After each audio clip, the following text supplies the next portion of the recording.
جی تو آپ دیکھ سکتے ہیں اس وقت صنم جاوید بھی اڈیالہ جیل میں عمران خان صاحب سے ملاقات کرنے پہنچ گئی ہیں. ان سے پوچھتے ہیں کہ ان کی کیا ملاقات ہوئی ہے یا نہیں.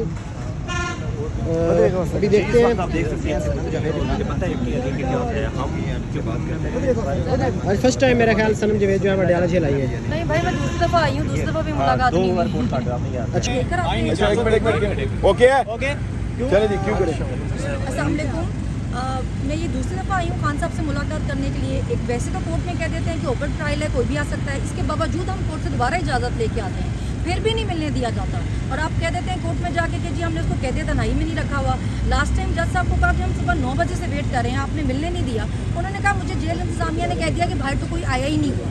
مطلب ہم 9 بجے سے آ کے یہاں کھڑے رہتے ہیں باہر, اور آپ اندر کہہ دیتے ہیں کہ کوئی ملنے باہر آیا ہی نہیں ہوا. آرڈرس کے بعد بھی نہیں ملنے دے رہے عدالتوں. آپ نے عدالتوں کو مذاق بنا دیا ہے. مطلب کچھ تو شرم کریں عدالتی آرڈر کی کہ بھی آپ ملنے دے رہے ہیں. عورتیں باہر کھڑی رہتی ہیں. ابھی دیکھیں کیا ٹائم ہو رہا ہے, 9 بجے سے باہر بیٹھے ہیں. کوئی کسی نے اندر نہیں جانے دیا. کوئی کھڑے ہونے کی جگہ بھی نہیں ہے. کوئی اسی چیز کا لحاظ کر لیتا ہے. مطلب عجیب بدماشی چل رہی ہے یہاں پہ. آپ اپنے لیڈر سے مل بھی نہیں سکتے. میں نے خود جیل کاٹی ہے, مجھے پتا ہے کہ جب آپ اپنے لوگوں کو دیکھتے ہیں آپ کو کیسا فیل ہوتا ہے. اس لیے جان بوجھ کے ان کو دور رکھا جا رہا ہے لوگوں سے. بیٹھنے کے لیے خواتین کی کوئی جگہ یا خواتین کوئی انتظام نہیں ہے. ہم باہر کھڑے ہوئے ہیں, گاڑی بھی نہیں جانے دیتے اندر, اور پھر باہر کھڑا رکھتے ہیں. بارش بھی ہو گئی تھی تو پھر دھوپ ہو بارش ہو جو مرضی ہو آپ نے وہیں کھڑے رہنا. مطلب کوئی پوچھتا ہی نہیں ہے, اور اندر جج کو کہہ دیتے ہیں باہر کوئی آیا ہی نہیں ہے. اچھا یہ بتائیے گا, خان صاحب نے کہا ہے کہ یہ جو مخصوص نشستیں ہیں وہ ورکرز کا اثاثہ ہے, حصہ ہے, ان کو ہی دی جائیں. تو آپ کیا سمجھتی ہیں کہ جو یہ اثاثہ ہے, حصہ ہے, ان کو ملے گا, مل پائے گا میرٹ میں؟ جی میرے تو خیال ہے ملنا چاہیے. اسپیشلی جو خواتین جیلوں میں رہی ہیں. جیلوں میں رہنا کوئی آسان کام نہیں ہے. جو خواتین جیلوں میں رہی ہیں, میرے خیال سے تو پہلا حق ان خواتین کا ہی ہے.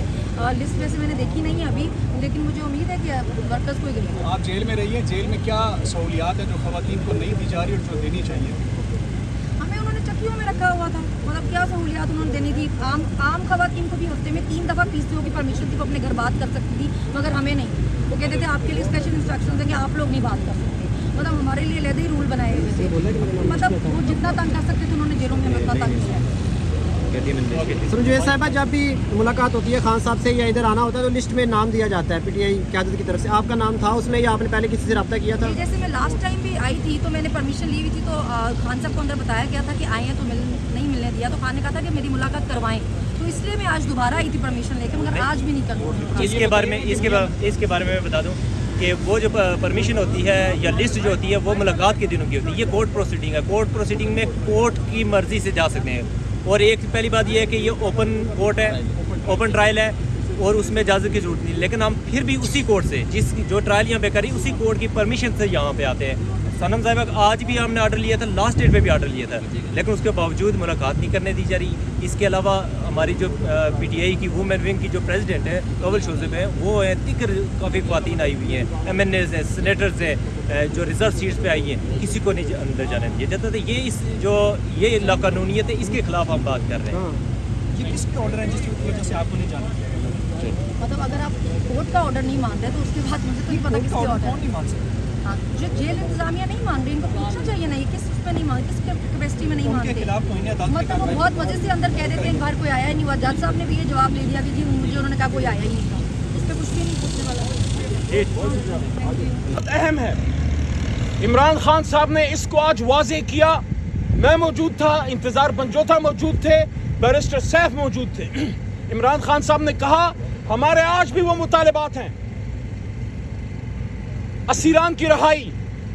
عمران خان نے کہا, اور ہمیں ہمارا مینڈیٹ واپس دیا جائے. مینڈیٹ جب واپس ملتا ہے اس کے بعد نئے الیکشن کی طرف جانے کا سوچا جائے گا. لیکن ہمارا دوسرا بڑا مطالبہ آج عمران خان صاحب نے اڈیالہ میں کہا ہے کہ اسیران کی رہائی. اپنی بات آج بھی قوم کے لیڈر نے نہیں کی.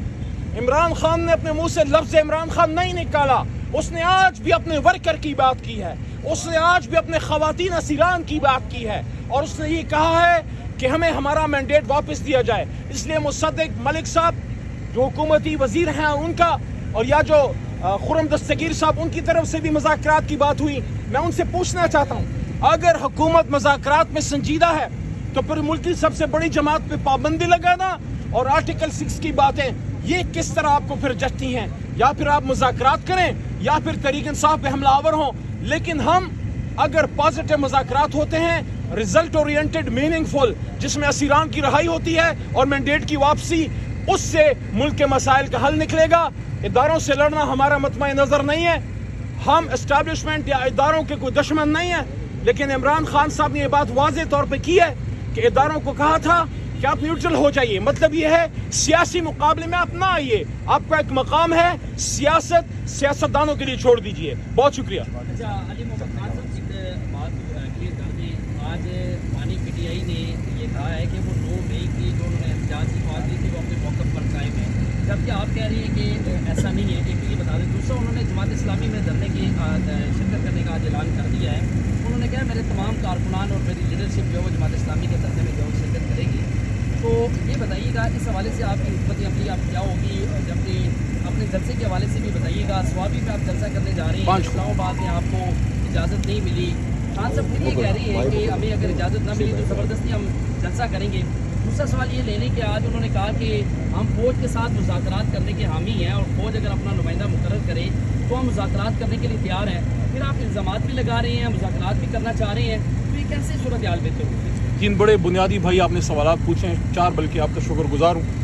بعض اوقات سوالات سے بہت سے ابہام کلیئر ہوتے ہیں. 9 مئی کا سب سے اہم ہے, اس پہ عمران خان صاحب نے آج پھر اس کی وضاحت کی ہے اور کلیئر موقف دیا ہے, اور ریٹن میں ہمارا سٹیٹمنٹ بھی جو ہے ہمارے وکلاء دے دیں گے کہ عمران خان صاحب 9 مئی کے دن زیر حراست تھے, وہ کال دے ہی نہیں سکتے تھے, اس لیے نہیں دی.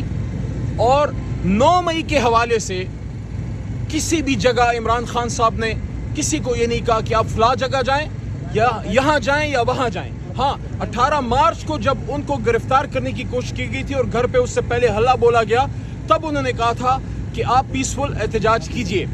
دوسری بات, جہاں تک جماعت اسلامی کا آپ فرما رہے ہیں, جماعت اسلامی کے دھرنے میں ہماری لیڈرشپ, آج ہماری 3 بجے پارلیمانی پارٹی کی میٹنگ ہے.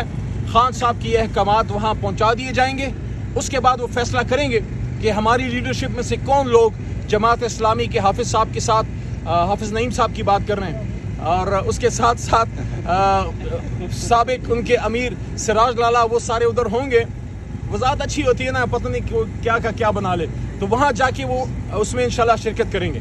جہاں تک ثوابی کے جلسے کا تعلق ہے, تو ثوابی کا جلسہ انشاءاللہ پروگرام فائنلائز ہوتا ہے تو بھرپور ہوگا, اور لوگ انشاءاللہ دیکھیں گے, ایک تاریخ ساز انشاءاللہ جلسہ ہوگا. چوتھا ایک نکتہ اور بھی آپ نے پوچھا, دیکھیے فوج کے حوالے سے, اسٹیبلشمنٹ کے حوالے سے جو بات آپ نے کی ہے, ہمارا ادارہ ہے.